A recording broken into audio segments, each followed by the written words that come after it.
So we're a consulting group, and today we're going to be doing an analysis on Top Shelf Whiskey, trying to give them an edge over their competition. So we're going to today just quickly run through what each of us are doing for the presentation. So I'm Claudia, and I'll be showing you your business model canvas and also running through Michael Porter's 5 forces. I'm Sam. I'm going to be doing the SWOT analysis for Top Shelf Whiskey and also running through the resource-based method.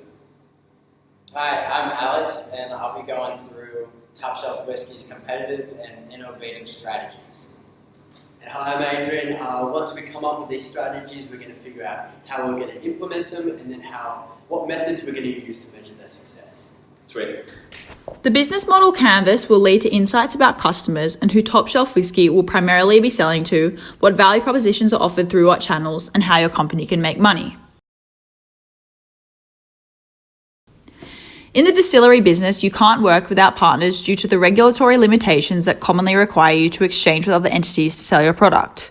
Your 4 key partners are therefore bottle shops, New South Wales farmers, cigar partners, and transport companies.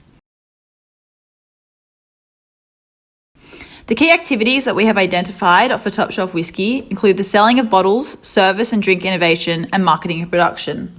These are important as it helps with the production of your product, managing your supply chain, and maintenance. Top Shelf Whiskey's key resources are therefore their employees and their secret formula. Always ensure the people you employ have strong knowledge that you can't easily recreate. Your current value proposition is to deliver and produce high quality yet affordable whiskey made with local love. This is important as it will drive the story you tell to sell your product and get it consumed.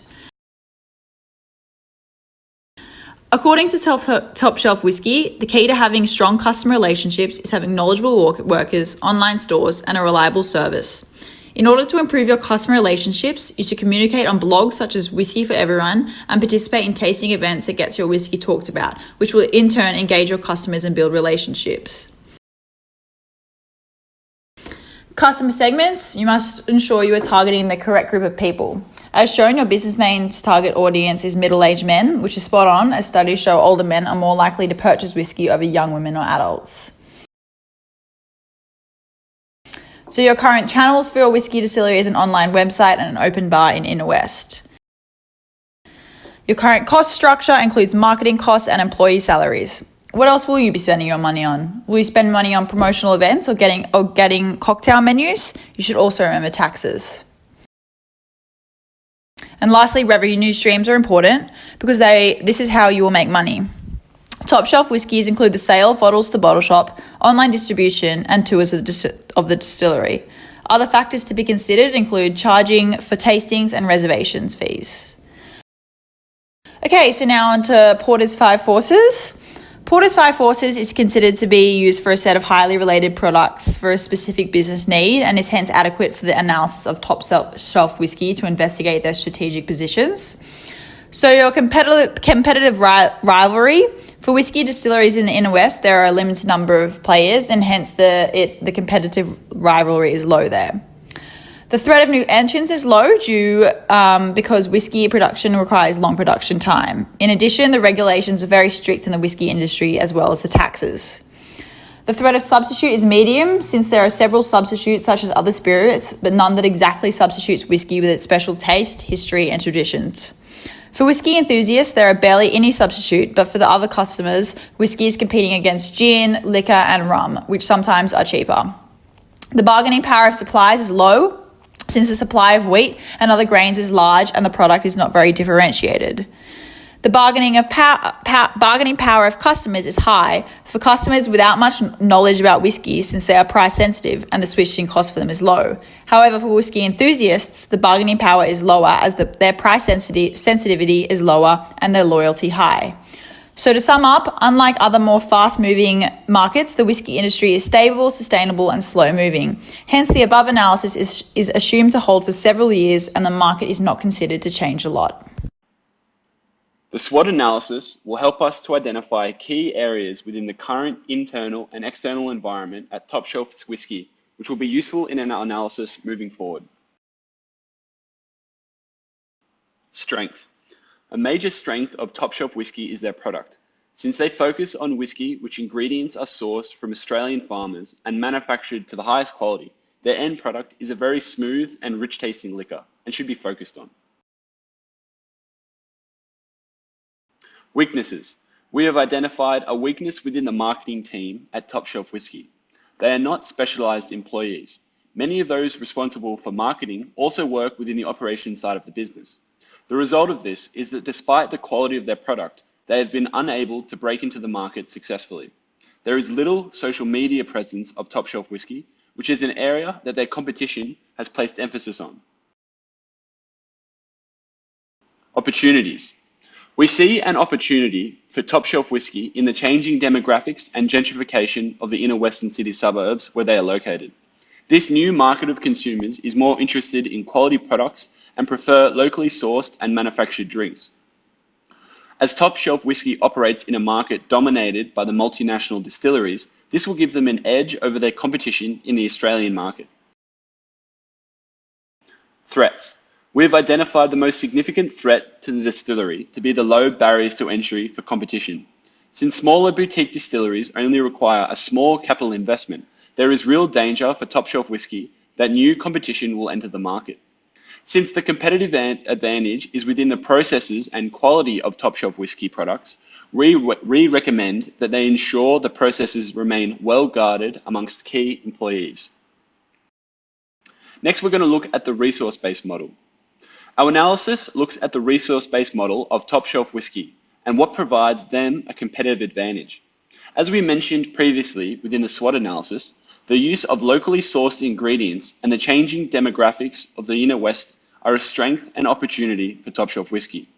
The facility on site is currently used to manufacture the whisky. However, if we consider the resource-based model, there may be a competitive advantage that is not currently being utilized.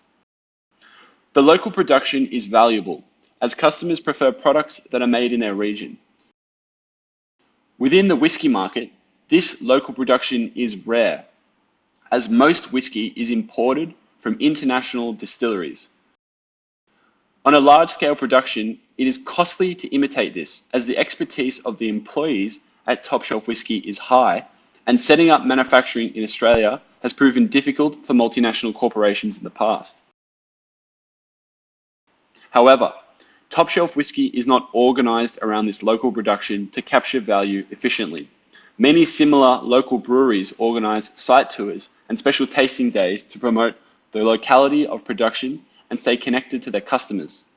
Moving forward, we would like to see a greater emphasis placed on production facilities, potentially offering site tours and tasting days like their competition in the brewery market. This may well provide a competitive advantage for Top Shelf Whisky moving forward.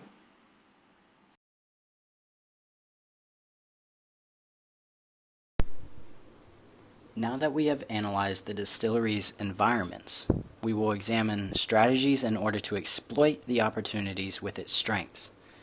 We will look at both innovative and competitive strategies. However, at this point in the distillery's lifespan, we feel it is still too small and centralized to conduct global strategy. It is in the development phase of strong suppliers, a consumer base, and efficient marketing channels. Therefore, we suggest to leave this strategy for future consideration when these aspects are more developed. First, with innovation, there are two areas where Top Shelf can create synergy between its resources and its expert distilling processes. We suggest a partnership with a cigar company, as cigars and whiskey are a very common combination as complementary products. With the high-quality nature of the whiskey, we feel this partnership will really touch base with the older consumer demographic and provide the whiskey with value that may be difficult for competitors to initially replicate. Additionally, the distillery has a promising opportunity in the market to offer tours of the facility and distilling process. Visitors will talk with distillers and managers, be able to see the operating equipment from start to finish, and finally be able to taste samples with an opportunity to make purchases. After analysis, our team feels this will truly communicate the expertise of Top Shelf Whisky to those who visit, building long-term consumer relationships, making the whiskey more of an experience than just a drink, and most importantly, developing a sustainable competitive advantage. Secondly, with competitive strategies, differentiation is the best path for the distillery. As the company begins to build new relationships in the supply chain, we feel cost leadership may be too inefficient or too ineffective to conduct at this stage. Therefore, we suggest leave this strategy for future operations if applicable. However, with differentiation, there is a significant connection between the expertise of the distillery and the supplies it uses to operate, such as oak barrels and wheat, both key components in the developing of flavor in the beverage. In order to be certain only the best quality ingredients are included in production, there should be what we call quality control teams, one for the wheat and another for the oak barrels. The sole purpose of these niche teams will be to select the very best wheat from farmers and oak barrels from wood suppliers, guaranteeing only premium ingredients for production. The teams should directly meet with suppliers and communicate the goals of the distillery, making frequent on-site trips to monitor the quality of the wheat or oak barrels. Further, it may be necessary to set up additional quality control teams for any other key ingredients. Only in this way, Top Shelf Whiskey can continue to convey its expert distilling processes, adding to its overall vision. Thanks, Alex. So now that we've outlined our strategies, how are we going to implement them? Well, if strategy is what you do, then tactics are how you do it. And if you want your strategy implemented well, you need to cascade it through the organization and get to the practical and tactical components of people's jobs every day. So that's why we've used the cascade strategy model displayed here. First, we have our vision statement, defining where you want to get to with creating an enriching whiskey experience at the expense of no one. Then your focus areas, the high-level things that you'll be focusing your efforts on as you strive towards your vision. Your differentiated service, building strong customer relationships, and of course, the high-quality whiskey. Our objectives, as Alex outlined, were to obtain a partnership with a cigar company, commence tours of our distillery, and introduce quality control teams. And the final step of our cascade strategy model for implementation is setting our KPIs to ensure our strategy has been fulfilled.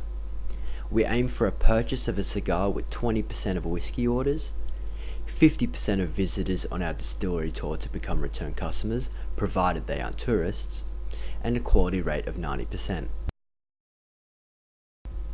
Your quality rate is a percentage of a whiskey which is correctly manufactured according to specifications without rework or scrap. So if you made 330 bottles but only 300 were good enough to sell, then your quality rate would be 90%.